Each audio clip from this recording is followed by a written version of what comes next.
അതാ ഞാൻ പെട്ടെന്ന് തിരിച്ചു വന്ന്. ഞാൻ ഇനി വരുമ്പോ വിളിച്ചു പറഞ്ഞിട്ടേ വരുള്ളൂ. മോളെ, ഞാൻ അങ്ങനെ ഉദ്ദേശിച്ചു പറഞ്ഞതല്ല. മോൾക്ക് ഈ വീട്ടിൽ വരാൻ വിളിച്ചു പറയേണ്ട കാര്യമൊന്നുമില്ലല്ലോ.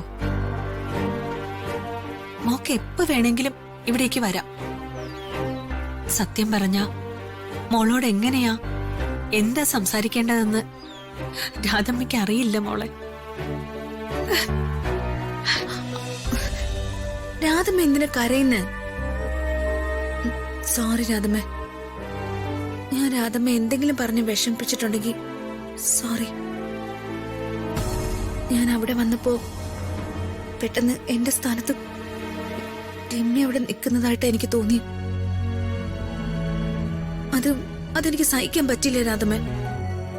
അതെനിക്ക് ഒരുപാട് വിഷമമായി. ഞാനല്ലേ രാജുവും പ്രിയ ചേച്ചിയും ശ്രീലക്ഷ്മിയും കഴിഞ്ഞ രാധമ്മയുടെ മോളെന്ന് രാധമ്മ എപ്പോഴും പറയാറ്. ആ സ്ഥാനത്ത് രമ്യയെ കണ്ട എനിക്ക് വിഷമം വരില്ലേ? സോറി രാധമ്മ. രാധമ്മ കരയല്ലേ പ്ലീസ്. മോളെ തന്നെയാ രാജുവിനെക്കാട്ടിലും പ്രിയയെക്കാട്ടിലും ശ്രീലക്ഷ്മിയെക്കാട്ടിലും എനിക്ക് മോളെ തന്നെയാ കൂടുതൽ ഇഷ്ടം. അതെന്നും അങ്ങനെ തന്നെ ഉണ്ടായിരിക്കും. പക്ഷെ എനിക്കറിയില്ല മോളെ, നമ്മുടെ ജീവിതത്തിൽ നമ്മൾ ആഗ്രഹിക്കുന്നത് തന്നെ നടക്കണമെന്നില്ലല്ലോ. ദൈവം വിധിച്ച തീരുമാനങ്ങളല്ലേ നമ്മുടെ ജീവിതത്തിൽ നടക്കൂ. നമ്മുടെയൊക്കെ ആഗ്രഹത്തിനൊത്ത് ജീവിക്കാൻ പറ്റുമായിരുന്നെങ്കിൽ നമ്മളൊക്കെ എത്ര ഭാഗ്യവന്മാരും ഭാഗ്യവതികളുമായിരുന്നേനെ. എനിക്ക് മോളോട് എന്താണ് കൂടുതൽ പറയേണ്ടതെന്ന് അറിയില്ല. എനിക്ക് ഒരുപാട് വിഷമമായി. മോള് വന്നിട്ട് രാധമ്മയുടെ മുന്നിൽ നിന്ന് പോയത് രാധമ്മയ്ക്ക് സഹിക്കാൻ പറ്റിയില്ല.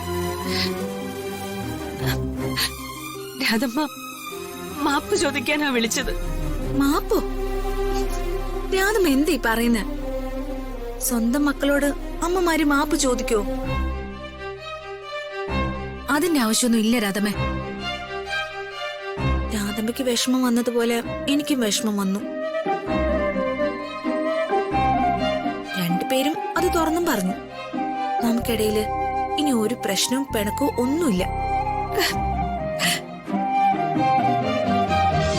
എന്നിട്ട് രമ്യയുടെ വീട്ടുകാര് പറഞ്ഞതുപോലെ ഞങ്ങൾക്ക് അങ്ങനെ ഒരു തീരുമാനം എടുക്കാൻ സാധിക്കില്ലെന്ന് മാഡത്തിന് അറിയാലോ. എല്ലാം ദൈവം വിധിക്കുന്ന പോലെ നടക്കൂ. എല്ലാം ദൈവം നടത്തി തരും, അത്ഭുതങ്ങൾ സൃഷ്ടിക്കും. അങ്ങനെ എല്ലാം വിശ്വസിച്ച് ജീവിക്കുന്ന പച്ചയായ മനുഷ്യരാ ഞങ്ങള്. പക്ഷേ ഞങ്ങളുടെ ജീവിതത്തില് ദൈവം നല്ലത് തന്നതിനോടൊപ്പം മോശാനുഭവങ്ങളും ഒരുപാട് തന്നിട്ടുണ്ട്. അതുകൊണ്ട് മുന്നോട്ട് ദൈവം എന്ത് വിധിച്ചാലും അത് സ്വീകരിച്ചുകൊണ്ട് മുന്നോട്ട് ജീവിക്കണമെന്നേ ഞാൻ ആഗ്രഹിച്ചിട്ടുള്ളൂ. മാഡവും അങ്ങനെ ചിന്തിച്ചാ മതി. വിധിച്ചത് നടക്കട്ടെ. വിഷമമൊക്കെ മാറുമ്പോ ഞാൻ രാധമ്മയോട് മാഡത്തെ വിളിക്കാൻ പറയാം. വെക്കട്ടെ മാഡം.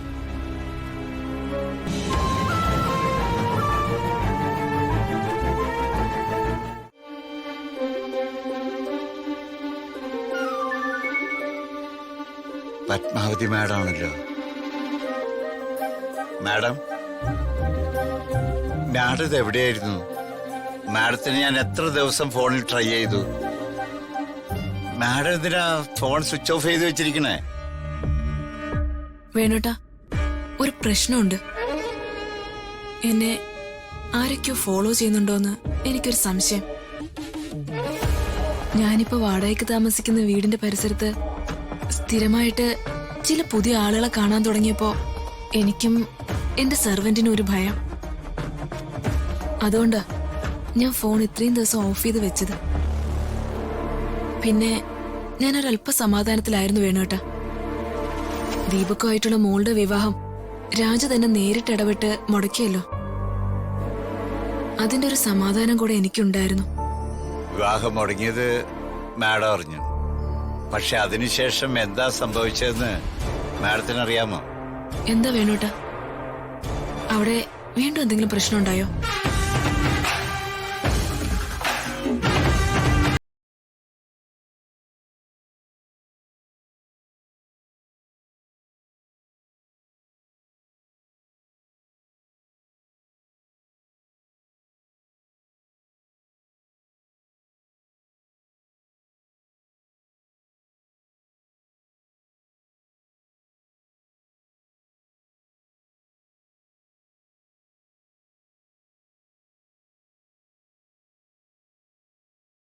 ഇത്രയും സംഭവങ്ങളൊക്കെ ഉണ്ടായോ വേണോട്ടാ?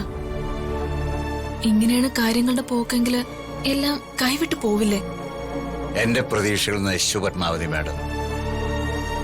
എല്ലാം നേരാവണമെങ്കിൽ എന്തെങ്കിലും ഒരു അത്ഭുതം നടക്കണം. ഞങ്ങളെ കൊണ്ടാവുന്നത് ഞാൻ രാത്രി ശ്രമിക്കുന്നുണ്ട്. പക്ഷേ എല്ലാം വിധി പോലെയല്ലേ നടക്കും മാഡം. ഞാൻ ഒരു തവണ കൂടി രാജുവിനെ ഹൃതികയെ നേരിട്ട് കണ്ട് സംസാരിക്കാൻ വേണോട്ടാ. രാജുവിനോട് ഞങ്ങൾ ഒരുപാട് തവണ സംസാരിച്ചതാണ്. പക്ഷെ ഒരു ഫലം ഉണ്ടായില്ല. ഞാൻ മാഡത്തെ നിരുത്സാഹപ്പെടുത്തുന്നില്ല. മാഡം ഒന്ന് ശ്രമിച്ചു നോക്ക്. പിന്നെ മാഡം സൂക്ഷിക്കണം. വീടിന്റെ പരിസരത്ത് വരെ ആരോ അന്വേഷിച്ചെത്തിയെന്ന് സംശയം തോന്നുന്നുണ്ടെങ്കിൽ അത് ശ്രദ്ധിക്കേണ്ട കാര്യമാണ്. ശരി വേണോട്ടാ.